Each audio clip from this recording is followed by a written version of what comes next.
We're recording now. People are in the Zoom now. So this is October. This Supporting Productivity Mastermind is about database organization.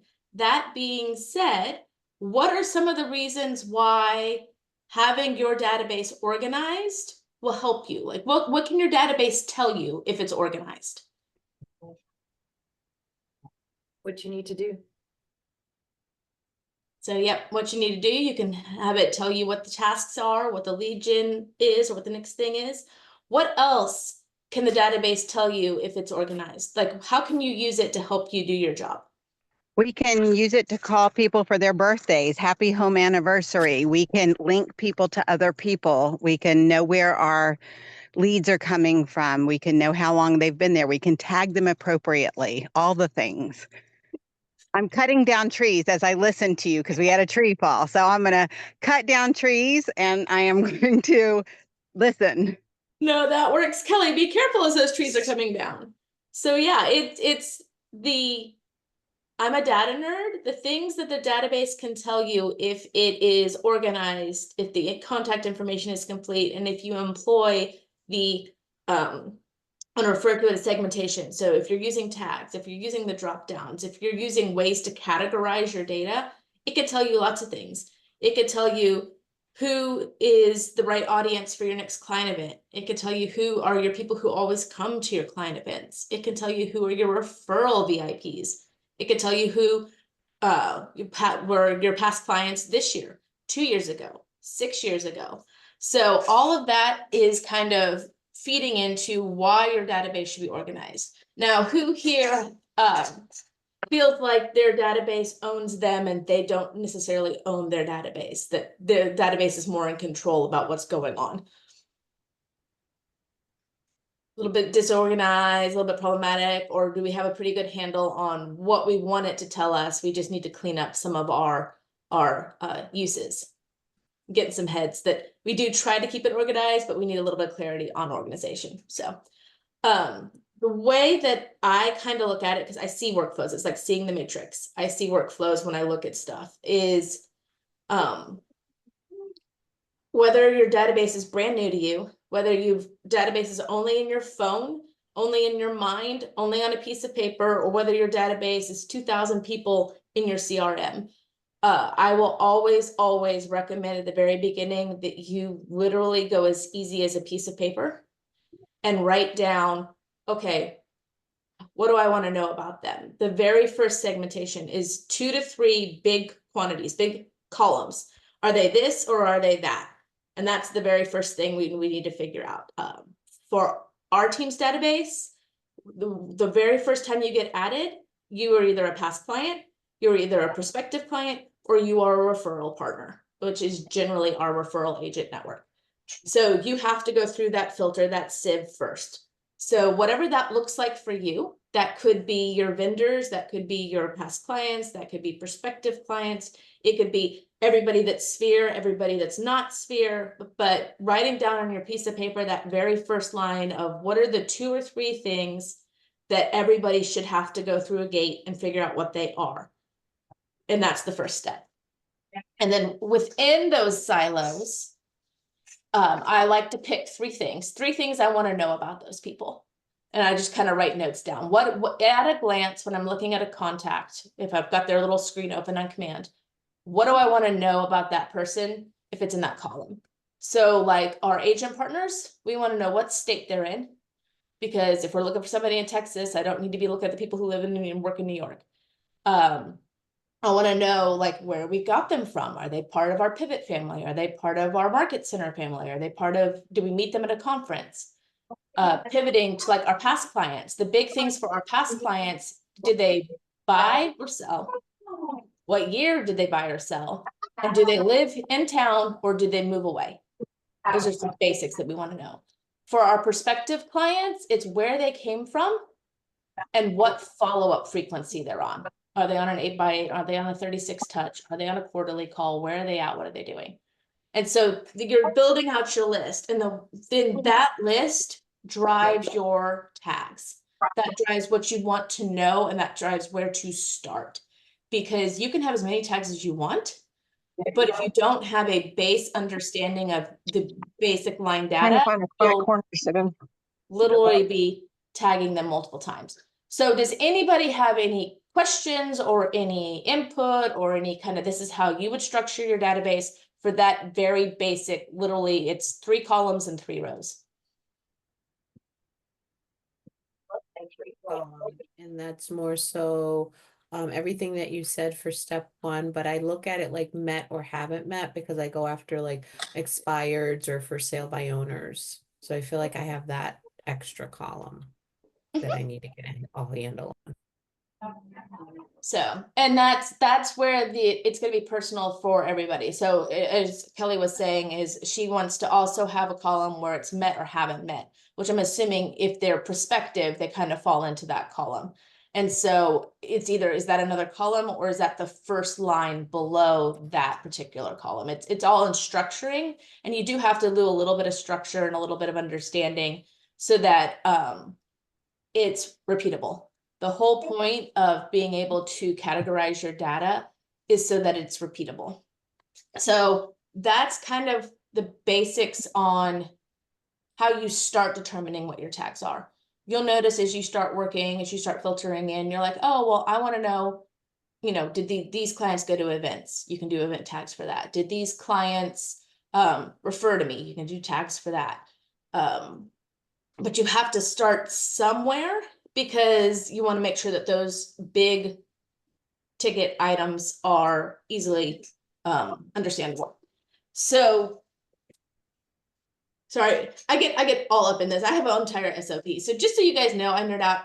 Our SOP is 38 pages on how we handle our database. And that sounds overwhelming, but it's literally, if I get hit by a bus and somebody else has to look at our database and be able to explain or learn or train on it, it's every tag defined, everything, every step defined, why we do what we do, what it means, who's responsible for it. So we have a whole entire operating procedure for just how we tag our database.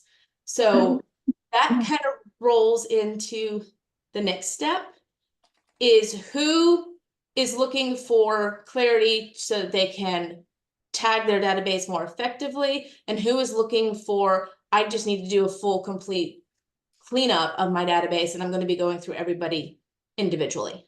Like where are we at in trying to get our database organized? I would like to learn how to delete old tasks so they're gone. Because I've tried to do it before and they don't seem to go anywhere. Okay, and you said tasks, Karina. Are you in command for your CRM? Yes. Okay, so when you have a task that's assigned to a contact, the only way to make those go away is to complete it or to archive it. When you archive it, it should delete it off the task dashboard. Yeah, I've selected all that you can on each page, and then they just repopulate back up later. Are they things that you've assigned, or are they assigned from like a smart plan, or is there some kind of trigger situation with those? It's probably old smart plans. Okay, then if you don't clean them off the smart plans in the contact screen, it will keep auto-populating the tasks as that smart plan executes. And so if your tasks aren't accurate, then you need to figure out where they came from, which the cool thing on the task dashboard, it'll tell you if you've personally assigned it or if it's from a smart plan, it'll tell you what smart plan it's coming in from. And then you can go back and look at that smart plan and figure out why it's assigning them. And then you can go back and see who's on that smart plan and whether or not they should be on that smart plan. So you kind of got to reverse engineer it. Does that help? I might have to do a 5-minute screen share with you at some point. Yep. That's fine. You know how to get a hold of me. So if you're tackling this as the agent, it's going to be a little bit time consuming. And so I've talked with this with Amico the other week. Amico Pope. I'm sorry, I'm making sure that there's not people stuck out. Okay, double checking. If your primary task is lead gen, if you're the agent and you're working on lead gen, then the easiest way to kind of tackle this is to write down your plan, write down your structure, figure out your tags. And then as you do lead gen, that contact that's in your database, verify their tags, verify the contact information as you're going. I always recommend that if you're doing your DTD2, you tackle those contacts in that DTD2 pairing that week for database cleanup while you're tackling your care calls. And then it also hits your perspectives if your perspectives aren't on. We only do past client DTD2. But if we're cleaning the database out, then I'll do all clients that fall in like the A&W or the B&E for that week. Do you have a question, Joanne? I do, as it relates to, I'm really in a good place with descriptor tags like events or METs, whatever and all that, but the action tags, can you give an example of your action tags or how we, I guess, trigger tags or action or what can you elaborate on that a little? Yes. So in addition to figuring out what tags we wanted, I went one step further because Command has a finite number of colors and ours are color coded by what they do. So our yellow tags are, because we have a team, we have multiple team members. Our yellow tags are who is responsible for working with that contact. Our green tag is our source tag, where they came from. Our blue tags are descriptions in relation to their transactions. Our orange tags are descriptions in relation to our contacts. So like blue tags will be buyer, seller, bought, sold, multiple properties. Whereas our orange tags will be like, military service member, mom, dog owner. It's describing our client. We reserve purple for what I call our action tags, our trigger tags. So if they have a purple tag, every purple designation is explaining how we are interacting with them in our client touches. So what frequency are they on? What follow-up are they on? How frequently we're calling them. So like our past client DTTD tags are purple. So the A&W tag is purple.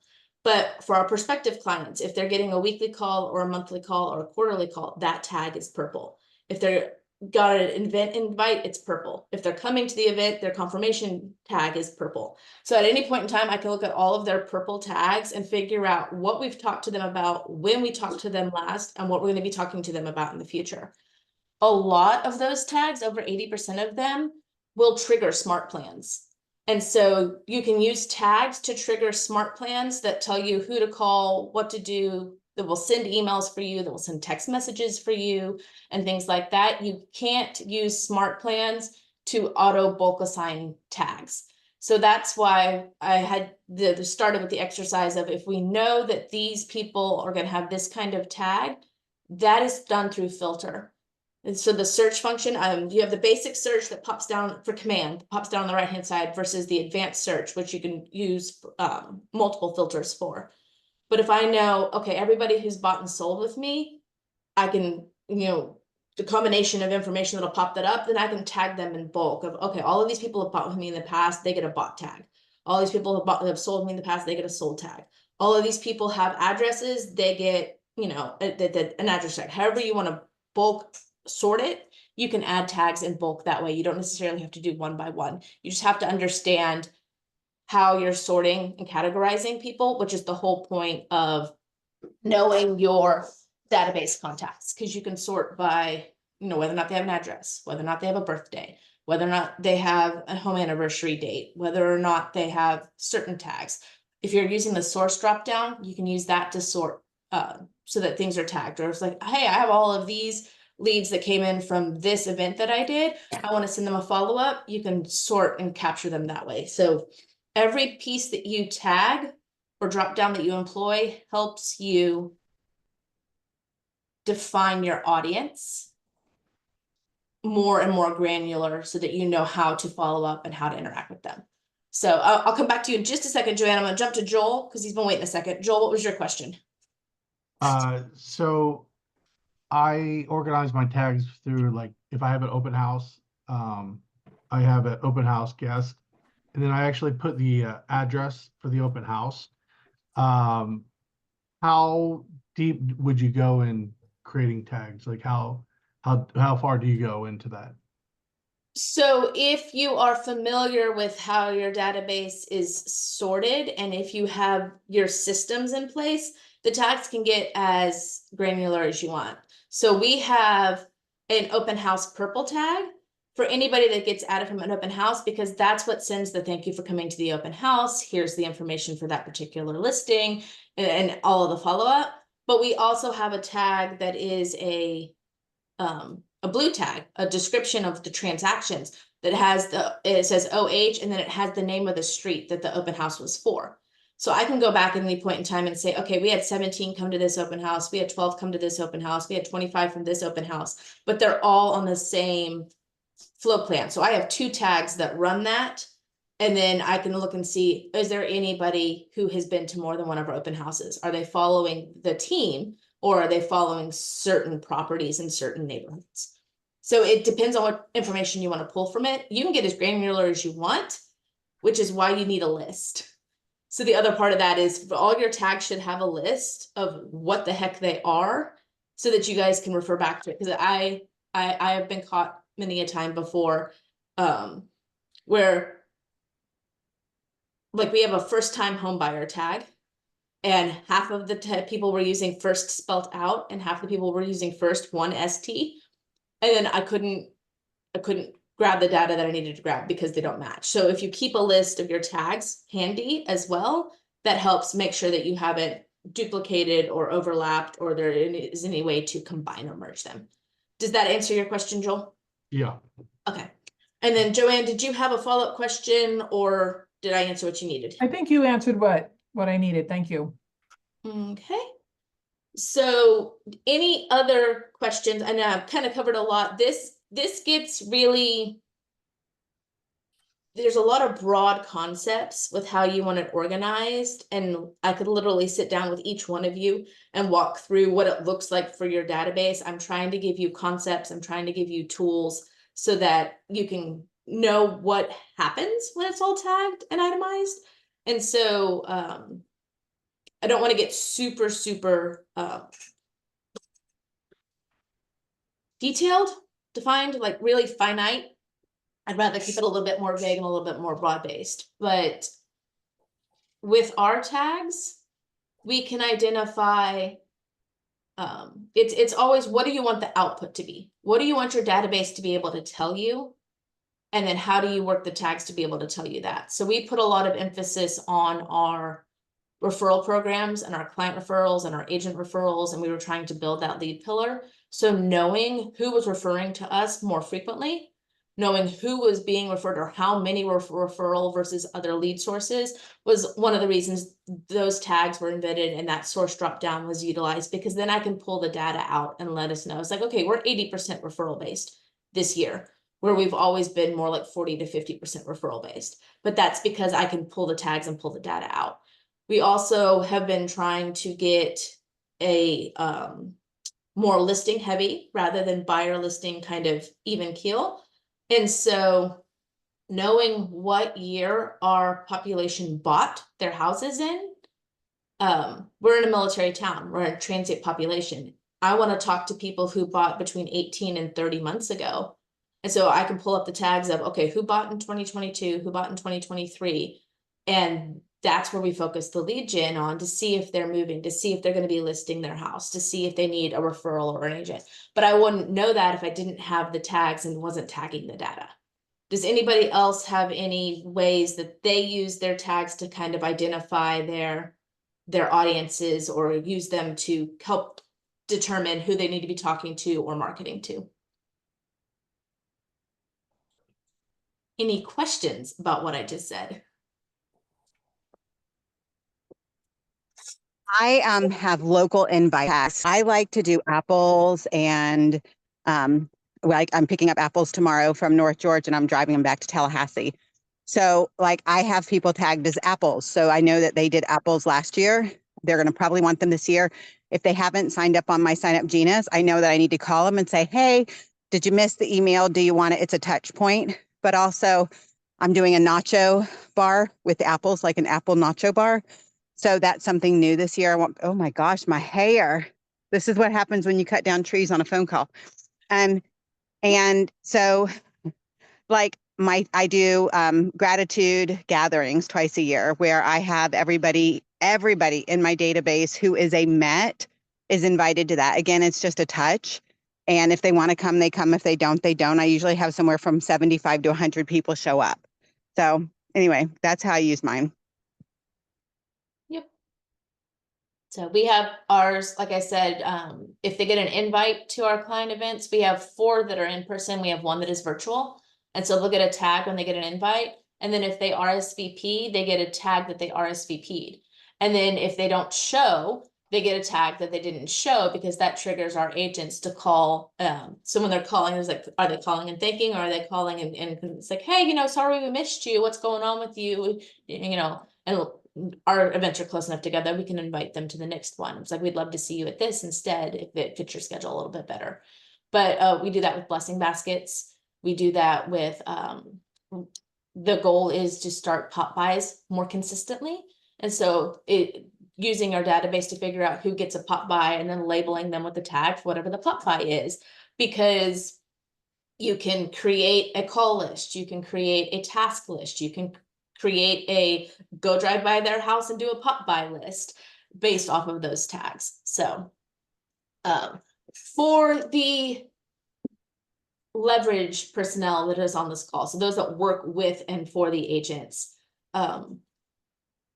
do you find that there is good communication about how they should be tagged or what the tags need to be? Or has there been a little lack of direction, lack of delegation, and you're like, I don't know what the tags need to be or how to sort some of this stuff for it to be of the most benefit to the agent?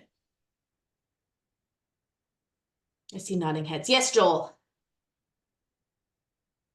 I had a question as far as if you're going out door knocking the neighborhood for an open house, are you actually putting in the people that you've contacted in the database? Yeah, so if you had a conversation with them, and you recorded like what address they are or their name, or you get contact information, then yes, they go in our database, because we will match that up with whether or not they came to the open house. And so then the follow-up phone call or the follow-up door knock is, so glad to have seen you at the open house. What do you think? Thanks for the feedback. Thanks for stopping by. Or it's like, hey, I saw that the open house didn't quite meet your scheduling. Do you we got it under contract, or it's still available? Do you know anybody moving? And it tailors the conversation, because we can track where they are in the pipeline, in the workflow. Everything is a pipeline. Right. So the whole point of this is to put them in at the top and have them work their way through based on how they interact with you, and spit out at the bottom, hopefully somewhere in they've either referred somebody or they've bought and sold something with you. And so knowing where they are in the pipeline is how this data helps categorize them, for knowing what the next conversation is. Okay, thanks. So, back to when you're organizing your database, sorry, there's so much about this that runs around in my head, and because I wrote the SOPs and I wrote the system, I've tried to remember how to pare it down and not just like word vomit all over you guys, because I can get into that mode. What we found is the way we have our work split is the agents are inputting the contacts into the database. They're required to do 3 tags at a minimum. Like they do their standard 3 tags is it's their client, where the client came from, and what are they buying, are they selling, are they a referral partner, kind of that little designator, and then put a comment in there, like, what did they talk about, what kind of frequency, what kind of follow-up they need to be on. And then it gets handed over to our VA, and IASA goes through her checklist procedure based on the information, and then she will add in the follow-up tag. She will put them on the newsletter or not put them on the newsletter. She'll figure out whether or not they're getting a meeting or not getting a meeting. Did the meeting get scheduled? And she'll start adding in all of those other tags. What we found is we had to write it down. If we wanted it to be consistent, we wanted it to be structured, we wanted it to be the same every single time and repeatable, we had to write it down. So there is literally a 1-page checklist that the agents are given. on how they're supposed to treat the contacts in command. And then there is a one-page checklist that our leverage is given on what is supposed to happen to those contacts once they are in command, so that we can work, both sides can work together to make sure the follow-up happens. And very split roles and very structured things. What that ensures is when we onboard a new agent, there's a training platform. They know what's expected of them, and they know how to. The proof is in the pudding. If you don't put them in the database and you don't follow up with them, then you're not capturing all of your pipeline. You're not organizing your pipeline. So for the agents, it's a win when we're teaching them how to lead gen and how real estate works and how it works on our team, to know whether or not their lead gen is being fruitful. And then it also means that if our cyberbacker is off that week, or if we need to switch it between our cyberbackers, or it's a different VA, there is a consistent why we do what we do and how we do it, so that the same tags are used every single time. So if you don't have kind of a game plan or an SOP, then that really needs to be discussed as well. And your leverage is more than likely skilled in helping you set that up. The agents are going to have to be able to explain very basic levels of what they want that categorization to look like, so that the leverage, when they work on it, has effective marching orders and has stuff to work on. Is there any questions about why you need to have it written down as to how it's done, so it's done the same way every single time? Is there anybody that has a game plan written down, has any kind of SOP or checklist or anything that they use? Who suffers from the really bad habit of keeping everything they do in their brain and not sharing it? I have checklists, but I definitely don't have the SOP. I think it's just a little sporadic, like there's checklists and maybe they haven't been updated because that person's no longer with me, or wasn't using it, or created a new system, or so there's, yeah, so like sort of putting it all together and putting a bow on it is not there. Yeah. So, and we run ours in 3 pieces. We have a very, very detailed SOP that, like I said, if I get hit by a bus tomorrow, somebody else can step in and figure out what's going on.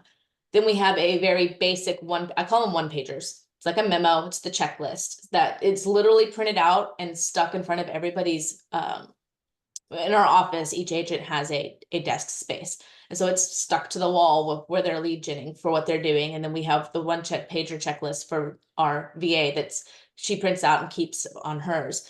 And then the companion piece that everybody has access to is we literally have a spreadsheet. I've sent it out a couple of times. I think we talked about it on the very first mastermind. I'll make sure it's added to the resources when this call goes out. But it's literally a spreadsheet. The left hand is what is the tag? The middle part is who's responsible for putting that tag on and off, because the agents aren't responsible for all the tags. They're responsible for a set number of tags. Most of the time, the leverage is responsible for the remaining tags. And then an explanation of what that tag is for, when it should be used. And then in the case of my purple tags, my action tags, what action it triggers, what smart plan it's linked to, what it turns on, what happens if you add it, because it all automates. And so we can't just add all the purple tags to think they're pretty, because then you'll end up with 17 tasks to do in the next 24 hours. And that's not the game plan. That's not how the 8x8 is supposed to work. So it's which ones are prudent in that point, and then what get added based on what's happening in the following weeks or in the following follow-up, or where they came from, and so forth. So that's kind of the basic level. I know that in previous masterminds, I've taught you like very basic entry level, and then kind of the medium level is like, okay, now that you have basic tags, how do your tags get more in depth? And that's where you can go deep in your purple action tags. That's where you can go deep in your descriptor tags. That way, if you want to have a day at the dog park and everybody gets doggy goodies and they come by our dog parade, you kind of need to know who the heck has dogs. Or who is not going to come at all because they're allergic to dogs. That kind of information, you can go deep in that. For those that have a pretty robust database that just need to know how to leverage it and how to use it, how many of you use smart plans or your CRM equivalent that is tag triggered?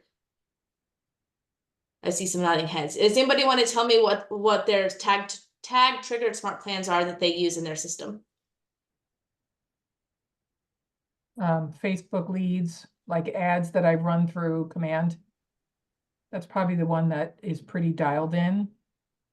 Everything else feels a little more manual. Okay. You have those. Is anybody else? I saw a couple other head nods. So if you have a smart plan that triggers when you add a tag to your contact, what does that smart plan do for you? What is that smart plan telling you to do? Anybody want to come off mute and talk? I've talked a lot today. Nope, I've got crickets. So, just an example of some of our purple tags. We have all of our call follow-up. So our basically how we execute our 8x8 is all tag triggered. So we have an 8x8 that is immediate hot lead within the next 2 weeks, which is our daily tag. We have an 8x8 that is more of a monthly contact basis. We have an 8x8 for quarterly that are little people who need a little bit more time, who are a little bit more long-term nurture. And then we use tags to auto trigger our DTD2. So when we put the call tag on there, we put them into the DTD2 for the quarter for the week that they match up with that letter. But the smart plan rolls over into the following quarter and rolls over into the following quarter. So we only have to put people on the DTD2 smart plan once a year. And then they will continue their way all the way through the end of the year to get their 4 calls on their respective weeks. And it's a task. Our agents get assigned the task. They don't have to go in and sort their database by A&W last names or by tags. They literally will have a task that pops up the week that it's due to call those people. We use tag triggered smart plans for people who have registered to our events to auto send them a reminder email the week before, 2 days before, and then text them the morning of to remind them to go to the event.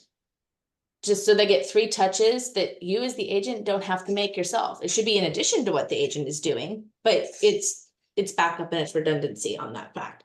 So there is knowing who it is and what they're on and where they're going through the tags and the sorting of the database helps us automate a bunch of our follow-up, which is why our client touch plan is 200 times a year for each household, because we lean heavily into the automation. Only about 45 of those are direct phone calls, text messages, and reach outs from the agent. The other 100 and, if I can math right, 120, 125 are automated. We use tags to auto send people to our newsletter drip and put them on the newsletter. And so then they just start getting the newsletter once a month. So is there any other questions about how to kind of get into making our database tell us what we're doing, or just having the database be a tool rather than something we don't want to open and work with? I don't think anybody's completely mad at their database, but I know that there's always room for it to be a little bit more organized. Is there anything that I haven't talked about that you have questions about? No. Anybody have questions about what tags they should be using or how they work? I'm just curious on how to set up a tag or the smart plan to trigger Mm-hmm. when you set it to a tag. So here, let me screen share, because they just changed the way the smart plan interface looks like. And so it's like I know how to walk you through it, but I want to make sure when I say it's on the left-hand side, they didn't move it to the right-hand side. So let me share my screen. So everybody should be seeing our smart plan dashboard. So like, let's find one. So when we have a lead come in and the lead is hot and we need to call them 8 times in the first 2 weeks, and everything like that, that's what this daily lead follow smart plan is. And so then over here in the smart plan details, it's add or remove rules. And so whenever we tag our contact with daily lead, it puts them into and starts executing the smart plan. And so when you set the smart plan up, you have the option to add a tag trigger or don't add a tag trigger. And so it's over here in the plan organization rather than in the plan task dashboard. Did that answer your question, Joel? I think did you say it was in the plan detail? Sorry, I had to move my. Yeah, no, in the plan details. So when you're walking through the plan, you're putting it up, you can add in the dates, and then once you have this one's running, so this screen looks a little bit different. But in the plan details at the bottom, you can add or remove rules. Mm-hmm. So, and you can go one step further. If it's a smart plan that is sending emails, Mm-hmm. rather than, so this one is assigning tasks because it tells the agents to make calls. If you have a smart plan, so say like open house follow-up, and you're like, hey, you came to the open house, you're getting follow-up, you're getting emails from me. You can have it set up to, if somebody replies to the email, that it doesn't keep sending them generic scripted emails. At that point, you should be in conversation with them. They might need a different follow-up. So this is the rules and stuff, but the tag trigger is considered part of the rules on the smart plan. Got it. Thank you. You're welcome. Any other questions about that?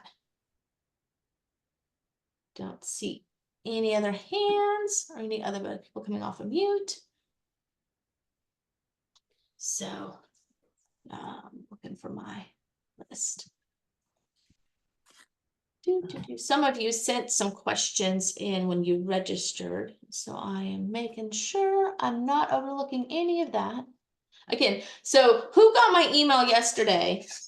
Some of you that have been registered for a while probably didn't, because it was for people who didn't register, where I literally explained the fact that I have all of my mastermind attendees in a database, in a mini little CRM. It's literally a spreadsheet, but I can tell how you identify yourself. If you're leverage, if you're solo agent, if you're solo agent with leverage, I can tell which ones you've attended, which ones you've only registered for, but didn't get a chance to attend, and whether or not you had registered. And so I was able to send out targeted emails last night that spoke to what you could get out of this mastermind based on how you interact with the database, because it's different for leverage than it is for agents, as well as you're registered, but you didn't register. And so that's just an example of how you can narrow your marketing if you know what your database is telling you about the people that are in your database. And so it makes your 8x8s more effective.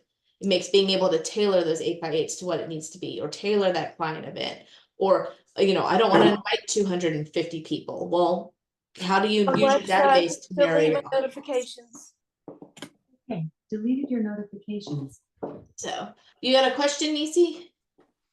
I did. So for doing those segmented emails, did you do it manually? Are you using a system or software that did it for you? So, because it's just the mastermind people, there's only about 100 names on my list. So I did that one manually because I can use the filter option on the spreadsheet to only show me who I needed to show me and capture those emails.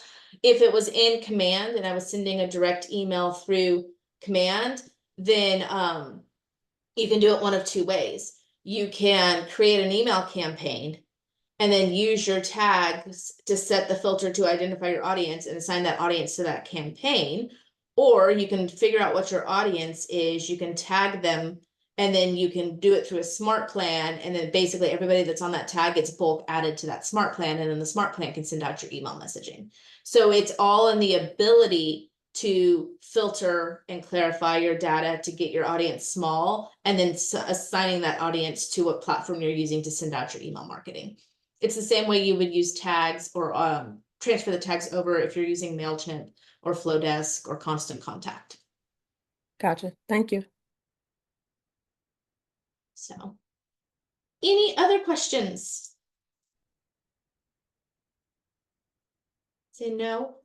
Was this helpful? I feel like I'm trying to finish talking faster than we have time for, so that I can pay attention to the fact that it's only an hour, but I feel like I kind of flew through a lot of that. So did everybody get something that was helpful out of it? That is the whole point of the mastermind. I am very aware that you have given your time in the middle of your day to be here. So I want to make sure that whatever we're talking about is helpful. So Most Yes. definitely, Jessica. This was really, really good. Very, very efficient and useful. And I've got a lot of work to do. That's all I know. Thank you. thank you, Judy. I appreciate it. Nisi, did you have another question? I did. So it's not really a question. It's kind of like to your point, because people aren't really talking, but they're probably, their head is like Mhm. probably thumping. So it's kind of like, just like We're all now, processing. right? That question I asked you, you basically gave me 3 different ways to resolve that one issue. So it's kind of like thinking like, okay, this is what I want to do. Like, what's the best way to do it? Mhm. Or first of all the options, but what's the best option to use? Yeah. But it's And really good. what I have found when trying to do marketing, we do use a mix of command campaign emails and smart plans, because the campaign emails is just the email.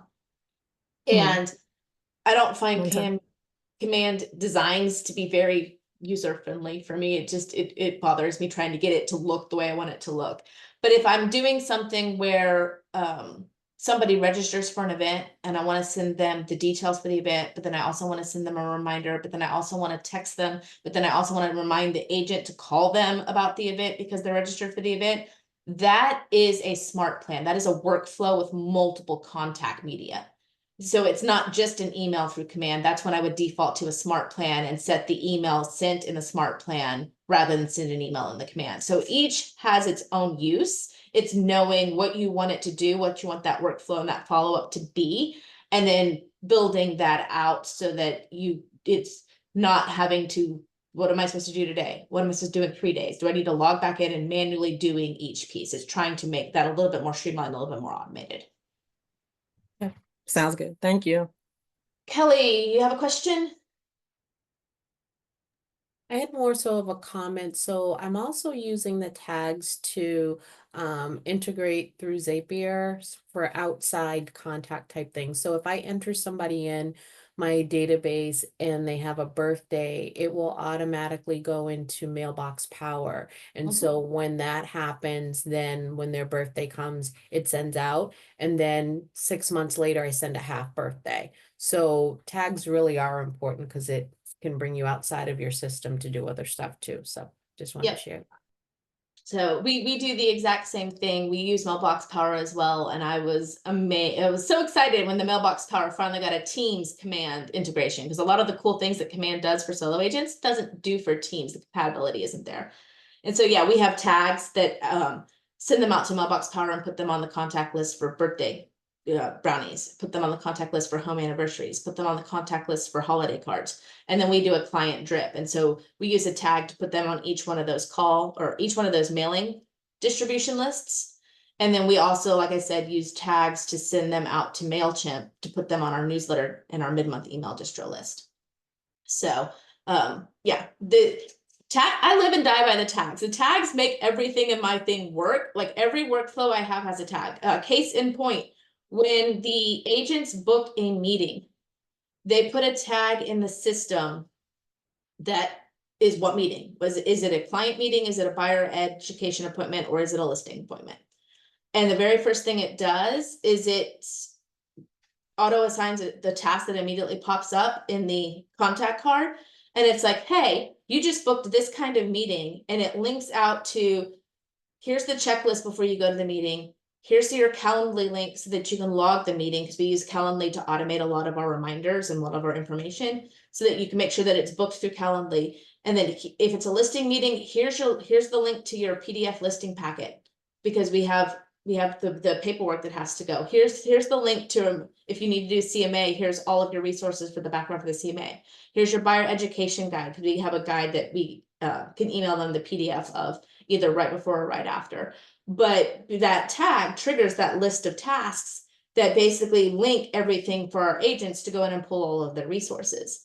And then it will come back around after and say, hey, did you send those buyers to a lender for pre-approval? Do you have pre-approval in the file? Hey, what happened with that listing? Did you fill out, we have a registration form so that we know what's going on with our listings and can help with the marketing. It's like, did you fill out the listing registration form? If not, here's the link to that. And then on the other side, Calendly, once it's booked in Calendly, we'll automate all of the reminders to our clients, but it also sends reminders to the agents of like, did you pull out your checklist? Did you hold this? And the minute that meeting's supposed to finish, it's like, hey, did you go back in command and update what happened with the meeting? And so it pushes them back into the, not only the clients in the pipeline, but it pushes the agents through the workflow in the pipeline too. So they don't have to think about what's next. It leads them back to our Google site, our hub, where they get all of their information and they can check off their checklist and their tracks and did I put everything in here and what's going on with those. And so I love tags. Tags tell me who's doing what, when, and where they're going, and where our clients are going, where our agents are going, and what is on the plate for operations to do. Our leverage staff archives contacts when they're no longer viable, because it's not just taking them out of the CRM. A lot of times they're linked to our newsletter, or they're linked in what we do internet leads. And so we have a supplemental CRM that kind of feeds those internet leads. And we have to make sure that they're archived in all of the places. So we don't have the agents do that. The agents just add a tag that they need to be archived. And then every week we go through and archive them through our stepped process. And so, most of our communication, because our leverage team is remote from our agents, is through tags, and then the notes they leave in command that drill down into more detail.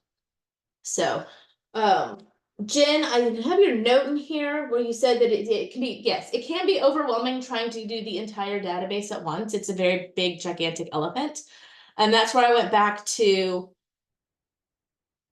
if you are just starting in trying to get organized, if there is no system, that's writing down on the piece of paper what are the three main columns. Sorry,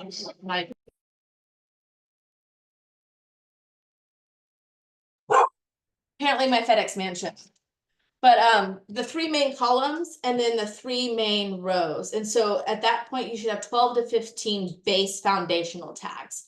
And then that's where I leaned very heavily into the DTD2. We're talking to A&W this week. And so as you're talking to A&W, that's what you focus on. And it will take you 13 weeks, but it makes it much smaller to work through. And it's only, a handful a day. It's not, I have 752 I need to do by tomorrow. So that's kind of how I chunk it down and smaller, and what I've been suggesting for others and what I have found works if you're going through and cleaning up your database, just so that you can keep track of where you're at and what you're working on. And it's a much smaller, manageable bite of the elephant. We have about 3 minutes. And I'm looking at anything else.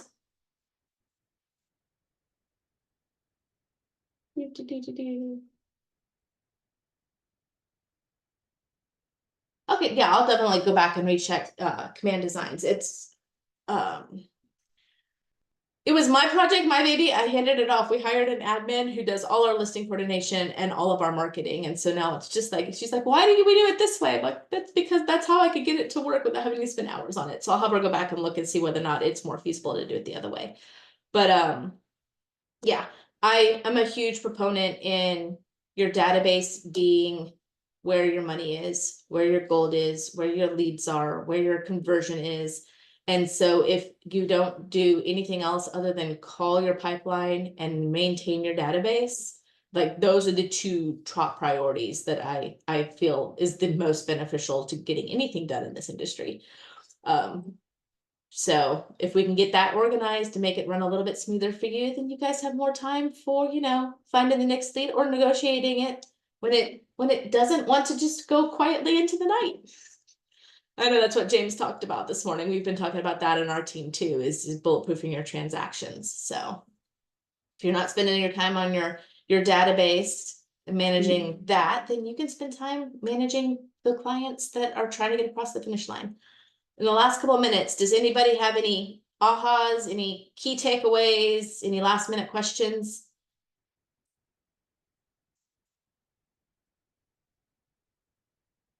I don't see anybody on that. So, okay, then I'm gonna use the last couple of minutes for few clerical things. I'm looking for my list because I know it, but I don't off the top of my head know it. I've got the masterminds scheduled out through January. So just as a heads up, next month, which is you can already book November, December, and January if you want to go ahead and get them on your calendar early. November is going to be efficient contract to close, how we automated our communication between our agents and our transaction coordinator, and what that looks like as far as Google Forms and automated responses and, you know, email templates and checklists, and just helping the transaction coordinator be as effective and as efficient as possible. Our big win on that was it used to be from the time a contract went under contract to the time our transaction coordinator opened the file with title, lending, and the other agent was 4 days. It's now 12 hours. So that is the whole reason why we automated and kind of worked on what that communication looks like, so it can run in the background and not have to wait for the agents to make direct phone calls. So November we'll be focusing on that transition and communication. December is what I call the emergency plan. All of these systems, as you're building them, as you're refining them, as you're updating them, really should be committed, written down. We should be able to get it out of our heads, no matter what our position or our interaction with is, and get it down on paper. And in light of a lot of our friends passing away and leaving us this year, there's been quite a few in the pivot community. Is your business, can somebody pick it up? If there's crisis, if something happens to you, if something happens to your family member, if you have to step away, heaven forbid, if you're the one that passes away, is your business going to be able to operate in the next 30 to 60 days? You're going to be able to figure out who it goes to. So we'll be talking through some basic bullet points about what needs to be written down, who needs to know what it is, kind of that emergency preparedness checklist to prevent your business from being in crisis when your personal life is in crisis. And then January, we'll be talking about programs. So what software we're using outside of our CRM, email marketing, Google products, Microsoft products, things that make our lives and jobs easier, and kind of the cool little techie hacks and things that I like and what I appreciate. I also would love, if you're using something that you absolutely adore, I would love to know about it. If you use something you absolutely hate, I would love to know why you hated it, because I like the perspective difference, because I find a lot of things that agents hate, I absolutely love. It's because our brains work differently. So January is the programs discussion. And then just kind of one final shameless plug for me. I did a lot of introspection this year, and it's a lot of community building. I find that there needs to be communities where things can be discussed, where there can be collaborative effort. So in that vein, these masterminds will always be free. I like that the easy entry into getting into action on some of these topics wasn't really talked about. The concepts were, but like how to actually do it wasn't. So masterminds are always going to be free. I hope to do 12 of them next year and keep this community rolling.